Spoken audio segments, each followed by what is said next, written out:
Hello everyone, good morning, welcome back to my channel. আশা করছি তোমরা সবাই ভালো আছো, আমিও বেশ ভালো আছি। তো এদিকে দেখো, সকাল সকাল উঠে আমার ডিউটি যেটা, মেয়ের খাবারটা রেডি করে মেয়েকে খাইয়ে দাইয়ে এবার ছোটো রুমটাকে গুছাতে চলে আসলাম।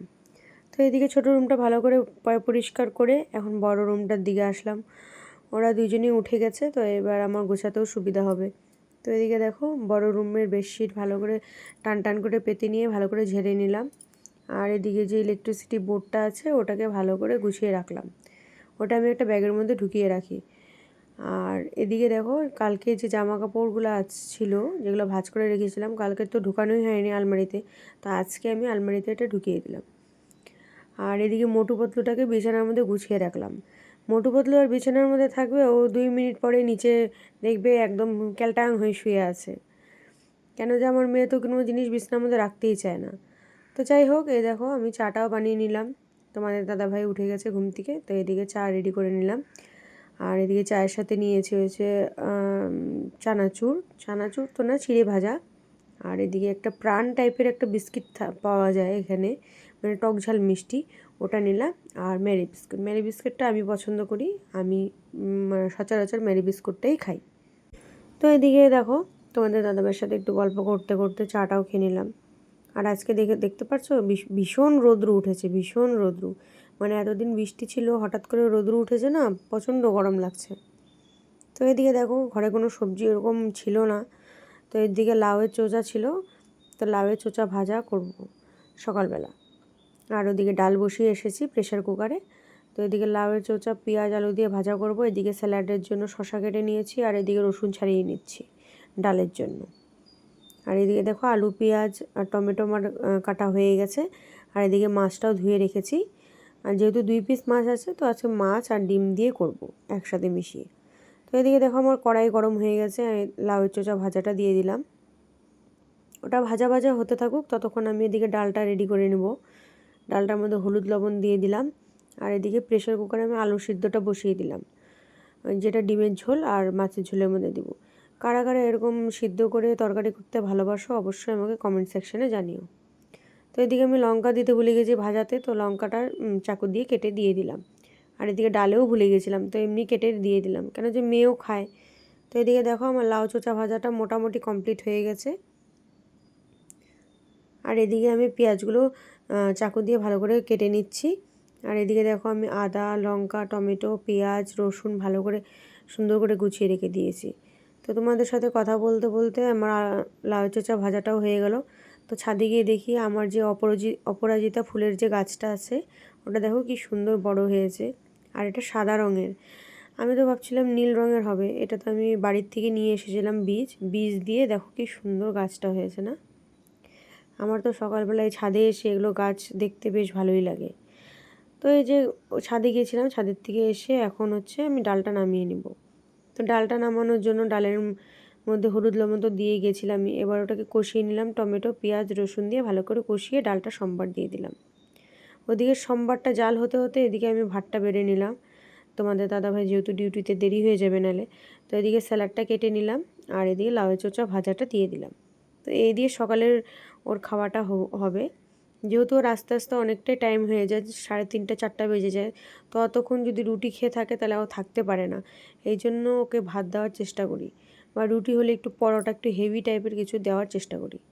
তো এদিকে ডালটা নামিয়ে না, ডালের মধ্যে গরম মশলা দিয়ে ওকে দিয়ে আসলাম, ও খেতে থাকবে। আর এদিকে আমি রান্নাটা করে নিলাম। তো এর ফাঁকে আমি কিন্তু কড়াইটা ধুয়ে নিয়েছি, ভালো করে দেখতেই পাচ্ছ তোমরা। কড়াইটা ধুয়ে কড়াইয়ের মধ্যে তেল দিয়ে এখন ডিমের অমলেটগুলো করে নেব। আজকে ডিমের অমলেট করে ঝোল করব, আর মাছ 2 পিস আছে, ডিম 2 পিস দিয়ে হলেই হয়ে যাবে আমাদের দুইজনের। আর আমরা দুইজনের 2 বেলার একটুকুন দিয়ে হয়ে যাবে। তো এদিকে ডিমের অমলেটটা ভালো করে নামিয়ে নিব। আর দেখো, আমি না রান্না করতে করতে কতবার যে হাত ধুই, আমার লাস্টে গিয়ে না হাত পুরো সাদা হয়ে যায়। আমি আমি যদি লবণের কৌটোও ধরি তাও গিয়ে হাত ধুবো, তেলের কৌটো ধরলে তাও গিয়ে হাত ধুবো, কড়াই ধরলে তাও গিয়ে হাত ধুবো। তো এদিকে দেখো, ডিমের অমলেটটাও হয়ে গেল। এবার আমি মশলাটা করে নেব। মশলার জন্য এদিকে দেখো, গোটা জিরে নিয়েছি, আর একটা বাটিতে একটু জল নিয়ে মশলাটা বাটার চেষ্টা করি, যাতে মশলাটা মিহি করে বাটা হয়। তো এদিকে দেখো, মশলাটা মোটামুটি হয়ে গেছে, জিরা বাটাটা হয়ে গেছে। এবার আদা রসুন পেঁয়াজ টমেটো এগুলো ভালো করে বেটে নেব। আর এগুলো বাটতে গেলে দেখবে পাটার মধ্যে খালি স্লিপ কাটে। তো এই জন্য এটার থেকে বাঁচার উপায় হচ্ছে একটু লবণ দিয়ে নেবে পাটার মধ্যে, তাহলে ওটা ধার ধার থাকে আর মশলাটাও ভালো করে মিহি করে বাটা হয়। তো এদিকে দেখো তোমাদের সাথে কথা বলতে বলতে আমার মশলা বাটা হয়ে গেছে। এবার কড়াইটার মধ্যে আরেকটু তেল দিয়ে তেজপাতা, গোটা গরম মশলা, এলাচ আর এই যে পেঁয়াজ আর টমেটো যেগুলো কেটে রেখেছিলাম ওগুলো দিয়ে দিলাম, দিয়ে সম্বারও দিয়ে দিলাম। ওটার মধ্যে লবণ হলুদ দিয়ে ভালো করে কষিয়ে দিয়ে তারপরে মশলাটা দিয়ে দিব। মশলাটা দিয়ে ভালো করে ভাজা ভাজা হওয়ার পরে যে তেল ছেড়ে দিয়েছে, এখন দিয়ে দিব যে সিদ্ধ করা আলুটা, দিয়ে ওটা ভালো করে আলুটা ভালো করে কষিয়ে নেব। এই দেখো আলুটা কষানোর পরে এবার গরম জল দিয়ে দিব। আমি আরেকটা গ্যাসে গরম জল সবসময় রেডি করে রাখি, ঝোল টোল দেওয়ার জন্য আমি গরম জলই ব্যবহার করি। তো এদিকে ঝোলটার মধ্যে ভালো করে আলুটাকে ভালো করে কষিয়ে নিয়ে তারপরে মাছ আর ডিমটা দিয়ে দেবো, দিয়ে এই যে গরম মশলা দিয়ে নামিয়ে দেবো। তো এদিকে রেডি হয়ে গেছে আমার মাছের ঝোল আর ডিমের ঝোল একসাথে।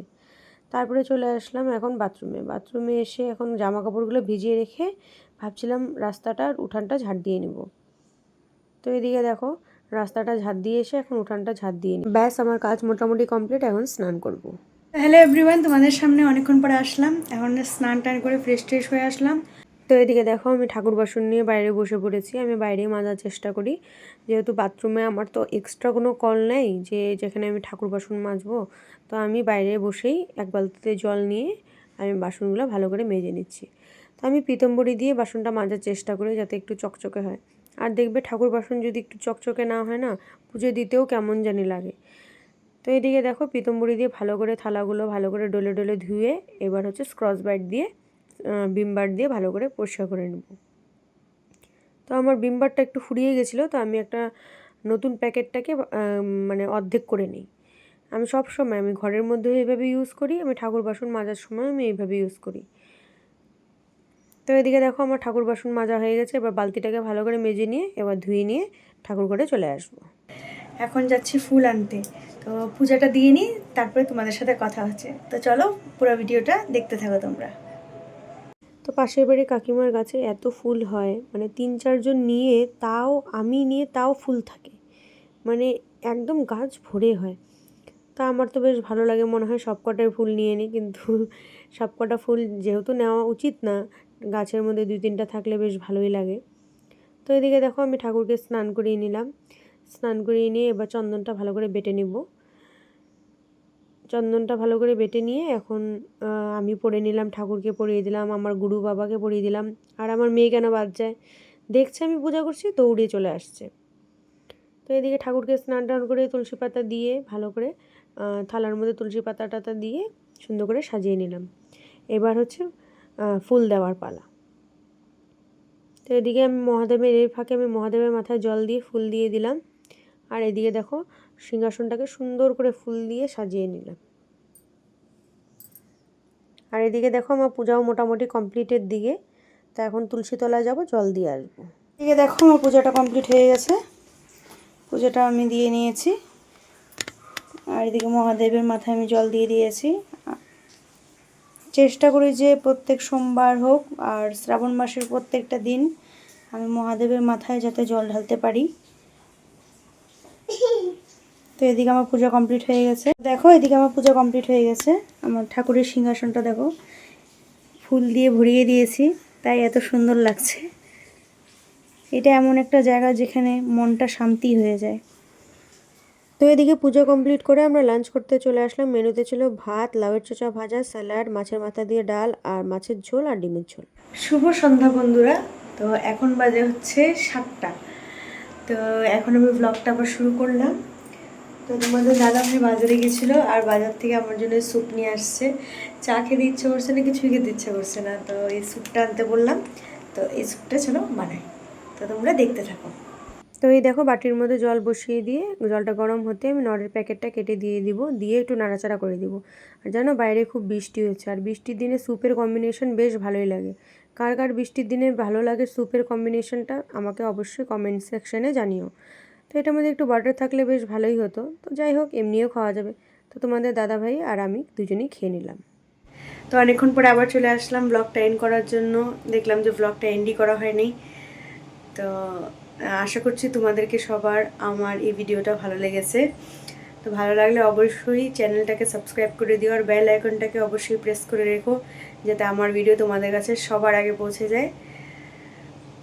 তো দেখা হচ্ছে কাল আরেকটা নতুন একটা ভিডিও নিয়ে, নতুন একটা ব্লগ নিয়ে, নতুন কিছু নিয়ে। সো ততক্ষণ অবধি tata, bye bye, good night.